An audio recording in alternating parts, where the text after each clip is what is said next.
Hello, everyone, and welcome to this episode of the Inforunners podcast. And it has been one absolutely amazing day with the Gamescon presentation. And, well, we have to talk about something here. The 600. 600 is one hell of a sexy beast of a ship, but at the same time, it does have some other, let's say, issues with it. It has style, luxury, speed. Absolutely amazing. An amazing cockpit view. An Origin rover. Middle Touring doesn't have it. It's an amazing looking ship, and I'm just gonna have to say this: we had high hopes. I gotta put down this money before I actually look at the stats page. Like, take my money. I literally read someone on Reddit who said, I looked at the ship and I saw it, and it was so goddamn sexy. I had to buy it, and I immediately impulse bought it. And then sometime after buying the ship, I then looked at the stat page. Oh my! And so this is one of those ships that people just fork over the money and say it is so beautiful, I want this ship, and they don't really necessarily look at the finer details of what are they actually buying. Yes, and one thing I have to say is, again, we really wanted to be able to recommend this ship.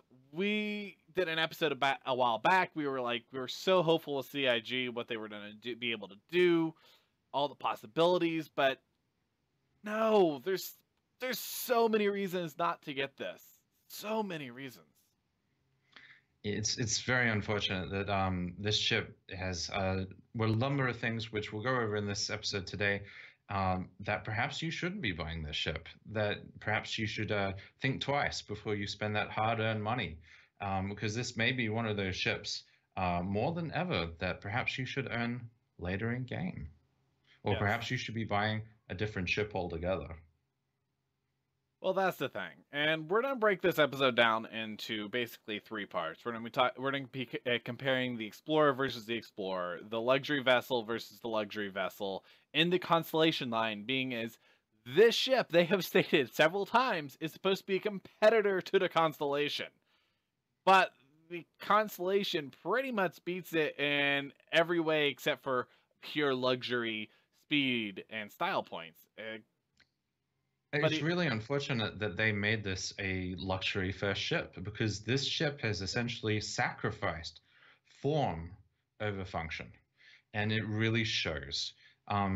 This ship is obviously going to be like a speedy ship. It's going to be a luxury ship. It's Very going to be maneuverable. a goddamn, yeah, maneuverable, and perhaps a sexy ship. But everything else, I'm not so sure this is a true competitor to the Constellation.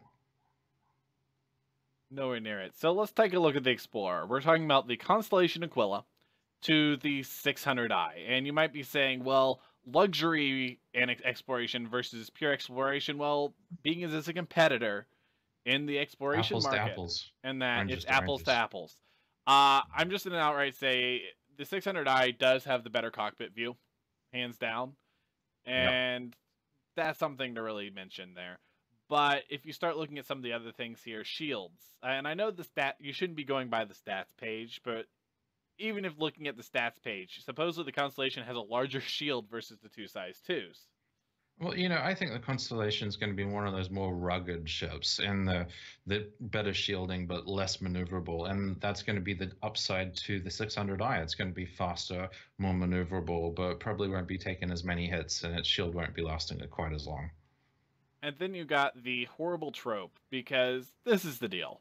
When you look at gun placement, defensibility of this ship, you're kind of laughing, being as they have fallen into the same trope as the Constellation. And Hayes will talk about this forever. Don't get me started. It's like there was one thing they needed to avoid to make this ship great, and it was not to copy the weapons design and weapon systems of the Constellation. And this is a cookie cutter of what the Constellation is. It's like 70% of its main firepower is forward facing only. And then it has two, like, literally identical to the Constellation S2 based turrets on it, which are slightly better placed, but it is still like fuck, it's an issue. In order to use most of your weapon systems, you have to be forward-facing to a target, and there are just so many ships that are just going to be maybe not as much as the Constellation. I mean, the 600 is better at positioning itself. It is faster. If it is more maneuverable, it should be better able to keep its guns on its target. It may have less, but it can move that bit The faster. Convergence is the issue, though. The Convergence, because no matter if you have it not gimbaled or gimbaled, the gimbaled will at least allow you to move it, but if you have it fixed, it's like on a fighter. If I put my guns fixed on the end wings versus center mass, you're going to be having your shots go all over the place. Honestly, I think there's possible fixes for convergence issues with large fixed weapons on large craft. If they will allow you to actually control the convergence distance, that the actual guns come in and hit at the same spot, or made it actually the convergence locked to the currently selected target, so that they all converged at the certain range that the target was at, that might fix a lot of these issues. So I don't think it's bad design, yes. Hopefully in future they do something to fix that, because these sort of ships are where it's going to show the most. The idea that you're firing 3 size 5 guns and only one is going to hit your target most of the time. But let's just compare this to the Constellation directly, because that's what we're doing here. It's 3 size 5 mounts versus 4. You're literally losing 25% of your firepower. And it's also, if you take a look at this ship, at the images, you notice they're hidden, the weapons. So it looks really beautiful, but you're also, it looks like losing some of your gimbal maneuverability. So it looks like the Constellation may have better movement on those guns. So you're swapping less firepower, less movement on the guns. Yes, you're a more maneuverable ship, but that still's not necessarily going to make up for the lack of firepower and gimbal movement. Speaking of lack of firepower, I think it's very fair to say the Constellation series does have the Phoenix, and it does have a rear PDS system. And that should be included in the argument of, which one would be a better keeper. I mean, PDS systems are known to be able to attack smaller craft, defend against missiles. And then, I mean, if we're talking about overall firepower, it's also got that snub. And you might Don't be discount saying, the snub. Well, the thing is, the snub fighter's not going to be... The PDS turret replaces the snub bay. But you might be saying, well, we're talking about the Aquila, but why did we bring up the Phoenix? Wrong. Phoenix has a P72 snub and the PDS. But the point is, you might be saying, why are we talking about the Phoenix and the Aquila now? When we're supposed to be talking about the Aquila, well, it's modular. Everything on the Constellation is modular. So I can change everything from the sensors to the cockpit. To the cockpit. And so if it's modular, it's a valid point to bring up. I will say, though, when it comes to the turrets, when you're looking at Aquila versus this 600i, the Aquila does sacrifice a turret, so it's technically 1 2x2 turret instead of 2. And the other thing the 600 series has that is better, though, is the fact that it's a remote turret. Thank God they're starting to look at remote turrets instead of this crazy idea of putting people into turrets. It's the one thing that I have to say I love about this ship.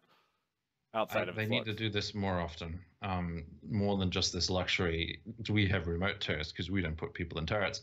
It's just a good feature, and hopefully they'll make manned turrets able to convert into remote turrets too, because it makes so much more sense. Missiles. Yes.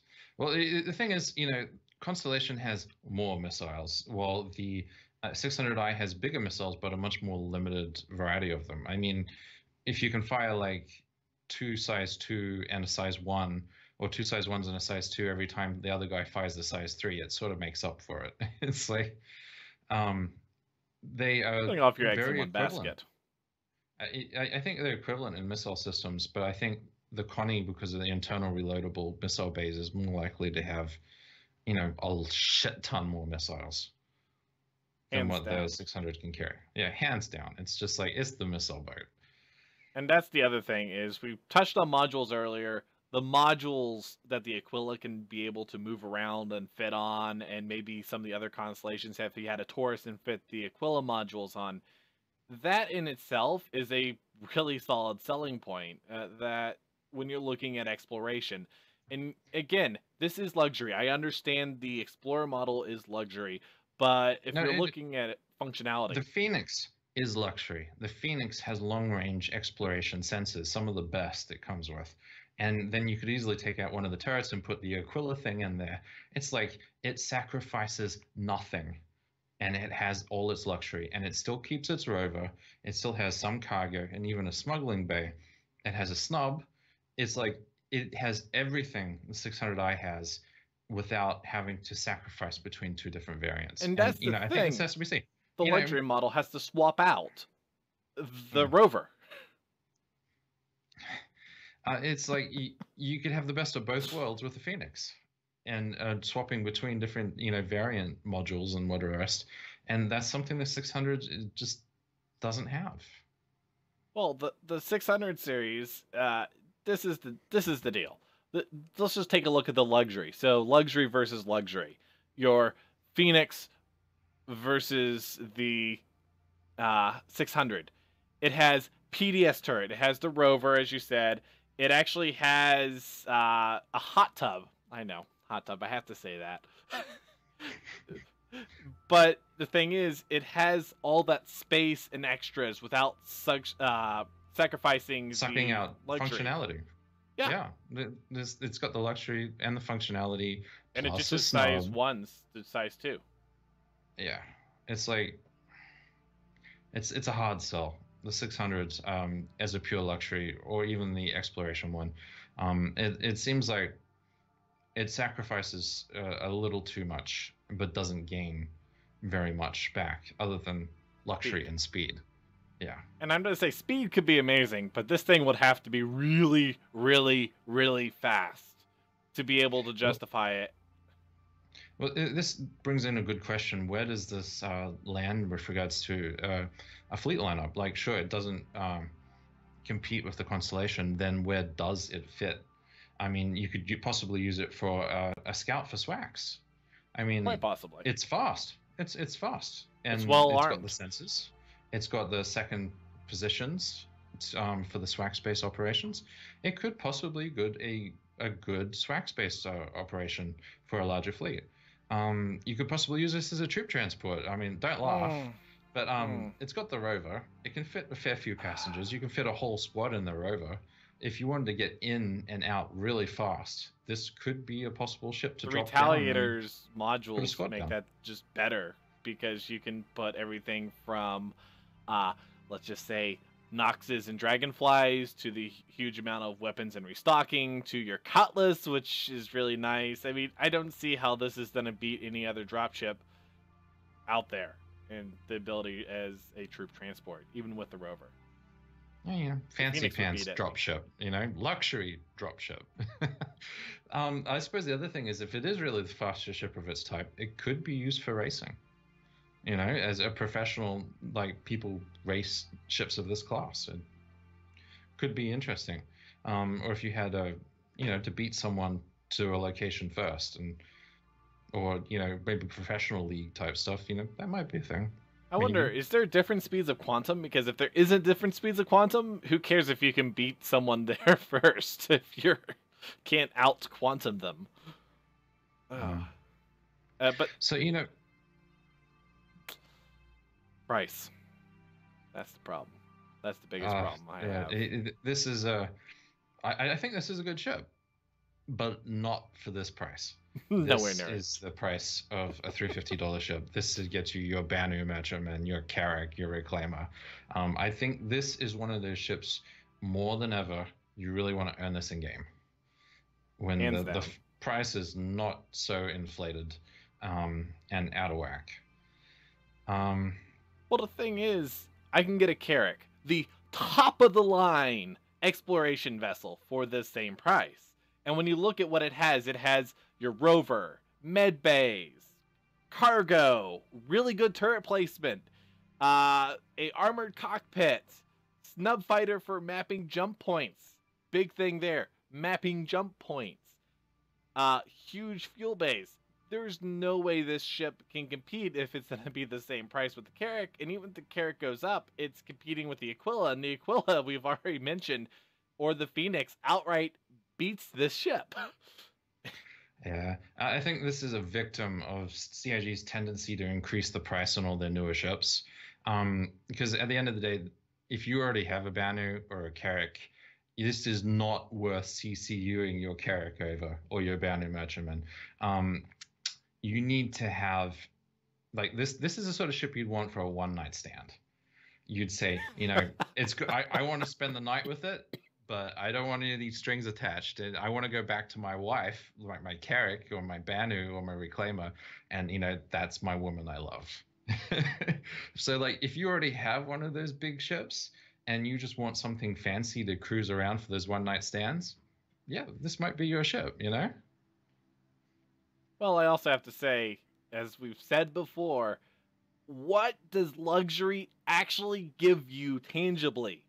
I mean, I'm playing a game. I don't get to experience the comfy chairs and everything. And you might say, well, what about carrying rich people around? I'm like, that ship is fairly small. It's nice, but you're not going to be carrying very many rich people around for touring. So the luxury tax in this case is a double whammy when at least you could justify it with like your 890 jump by saying, well, I'm going to take a whole bunch of rich patrons around. That can make sense. It's big enough to do that. This is too small to really be able to justify that. And it'll be just kind of weird shoehorn missions. Yeah. I really wish they had designed this ship. This had so much potential. If they had designed this ship differently, because like they've marketed this as a competitor to the Constellation, but it's not. It doesn't compete with the Constellation very well. In that case, they should have made it designed as its own niche, as its own sort of ship, like the Freelancer versus the Cutlass. They're completely different ships. They're in the same sort of ballpark area, but they perform very differently. And so they should have made some unique strengths for the 600 that would have differentiated it from the Constellation. They could have easily done this by got rid of all the forward fixed weapons and stuck them on 100% turrets. And suddenly you have a highly maneuverable ship that can shoot off and get firing solutions 100% of the time, as opposed to the poorly running around Constellation that has trouble putting a dot on a target. And that would have made it a completely different sort of gameplay, a different sort of play style that would make this a completely different ship to consider on its own merits. And I think just this is what... More fuel. Being able to actually have an extremely long range version of this. Even longer range than your Aquila, maybe even able to keep up with the Carrick. So Carrick Light, small, low crew complements. Yes, it doesn't have some of the other stuff, but it can go just as far. Because I hate to say it, luxury by itself is not enough for merits for it to break out from the shadow of the Constellation. It needed something of its own to call its own little niche. And unfortunately, it doesn't quite make the mark. And that's why it's really hard to swallow this literally $400 ship. Buy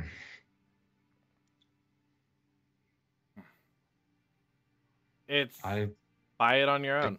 Buy it afterwards with money that you've earned in game so you can enjoy it when you want that, but just save the money for when the big sale comes back and you can probably pick up a Carrick at a more reasonable price. Even if it goes up $100, it's still close enough within the ballpark that it's a better buy.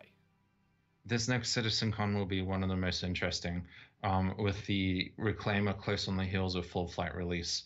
I would not be surprised that they might increase the price of a lot of the $350 ships. Like, typically they've been increasing ships by 50% price. Like, look at the 890 jump. It went up exactly 50% in price, from 600 to 890. I think the Reclaimer is going to hit the similar one. It should increase by, let's say, 150 to 175. I wouldn't be surprised if they made all the $350 ships an extra $50 to $100 more expensive, just to sort of, even it out. So this sale will be the one to watch because it's interesting, especially with the Idris coming into flight ready and a lot of these other ships being worked on.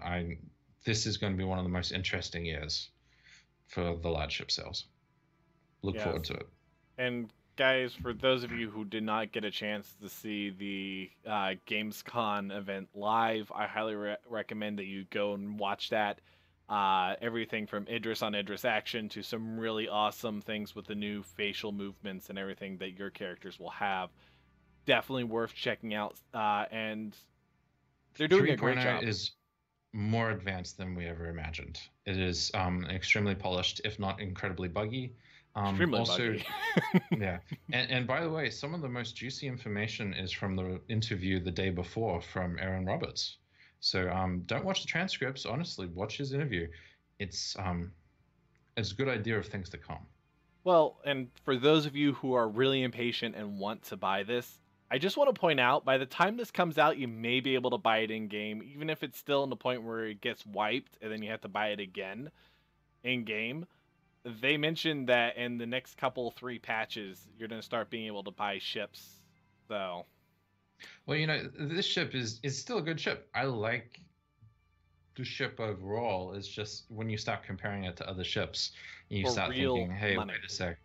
I mean, this ship is for someone who wants a multi-crew of 3 to 5 people, wants a jack-of-all-trades ship, and they're more concerned about speed and style as opposed to features and function.